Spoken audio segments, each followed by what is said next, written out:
வணக்கம். இது நம்ம ஆனந்த் சோலார். இன்றைக்கி நம்ம ஒரு மலை மேலே இருக்கிற ஒரு விவசாயிக்கு சோலார் போட போயிட்டுருக்கோம். இப்போ காலையிலேயே வேலையை ஆரம்பிச்சிருக்கோம். கலாய் பைப் கொடுத்துருக்கோம்.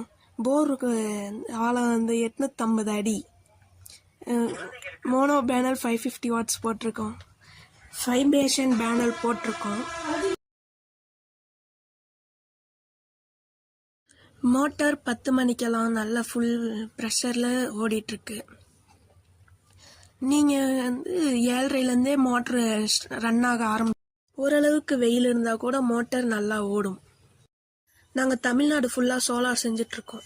நீங்கள் தமிழ்நாட்டில் எந்த டிஸ்ட்ரிக்டில் இருந்தாலும் சரி, நாங்கள் சோலார் செஞ்சு கொடுப்போம். சோலாருக்காகவே பெஸ்ட்டான INVT இன்வெர்ட்டர். இந்த இன்வெர்ட்டர் 18 ஆம்ஸ் 10 HP இன்வெர்ட்டர். இது 7.5 HP வரைக்கும் ஓட்டிக்கலாம். இந்த பேனலுக்கு 25 வருஷம் வரைக்கும் வாரண்டி இருக்குது. பெஸ்ட்டாக பண்ணி கொடுப்போம். எந்த ப்ராப்ளமும் வராது. உங்களுக்கும் போருக்கு, கிணறுக்கு, அது மாதிரி எது வீட்டுக்கு வேணும்னாலையும் நாங்கள் பெஸ்ட்டாக சோலார் போட்டு தருவோம். இதோட ஓவர்வியூ இப்போ உங்களுக்கு காமிக்கிறேன்.